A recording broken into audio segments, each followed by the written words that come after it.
Welcome back. In this exercise, we're going to get our paper wet to start with and watch what happens when we have a wet brush full of pigment touched into that watery paper.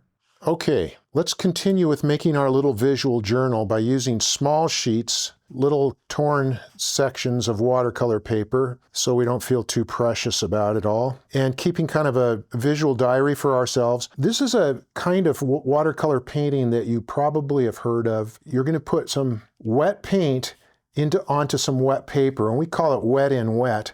This is kind of the grandstanding part of watercolor. This is the part that's sort of splashy and beautiful and incredible and spontaneous. This is probably what you've seen artists doing a painting. They let something bloom across the paper. It's dramatic. It's a lot of fun. What it really means is that you're going to have a wet surface and put wet paint on it. But in order to determine what happens, let's do the same thing on two different sides of our paper, but one will be wet and one will be dry. I'm going to just make a little tree, and I'm going to make it using a round brush. Now, I'm not asking you to make some kind of a fantastic tree here. This could just be playing around. The whole idea of this is to just get the sense of what water does to your paint. I'm loading this round brush. It comes to a point, which is one reason that round brushes are a lot of fun and can be more accurate. That point is kind of like the branches of a tree. So I'm going to just take the bristles and kind of create a sort of Christmas tree shape, something like that. I'm not asking you to make this something great, so don't spend a lot of time on this. But it's fun. Just practice that. Mimicking this round pointed shape is kind of like the shape of a branch, something like that.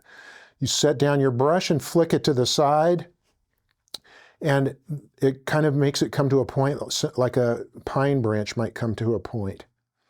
Now, if I do that over on this side, I could certainly do it on dry paper and make one that's almost the same. But this time, let's take some clean water. So I'm going to take my flat 1-inch brush in clean water, not my dirty water bucket, but my clean one. This requires a tremendous amount of concentration so that you don't stick it in the wrong one. Plus, if you have your coffee right here, you have a third hazard to trying to get that clean water. Oh, I can see a tiny touch of blue, but that's okay. It'll help you realize that I'm putting wet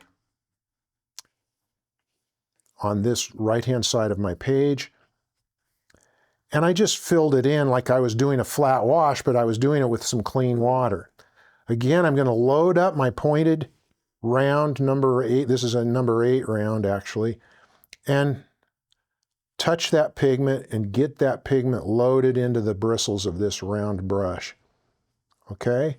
Here's my model. I'm going to try to make a tree like that, but my paper's wet. So when I touch it down, look what happens. I still made the same kinds of strokes, but let's watch that thing. Do you see why people get totally entranced by watercolor?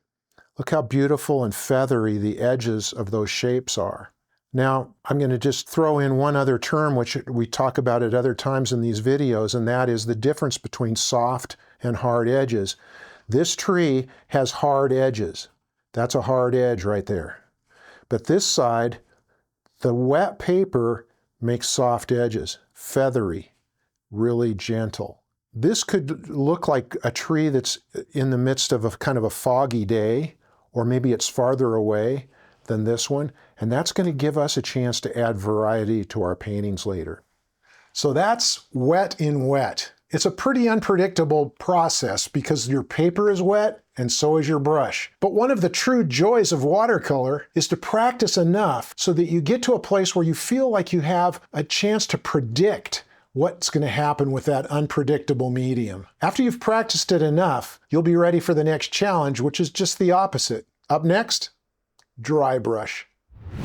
Hi, I'm Bob. Thanks for watching this video. I hope you'll go by my website at watercolorwithbob.com. That's where you'll find an interactive outline of the whole course. You can also share your work with me and your fellow students.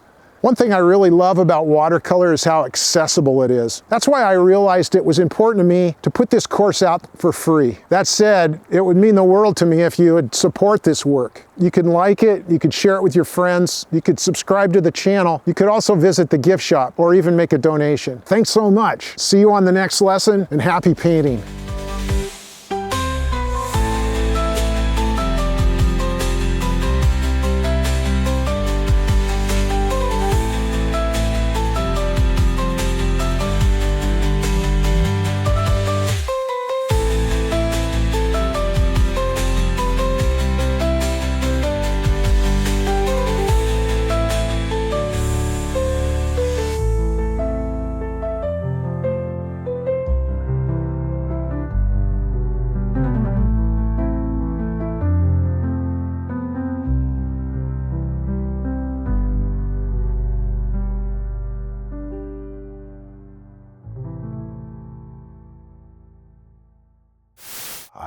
This is beginning to remind me of waking up aboard ship.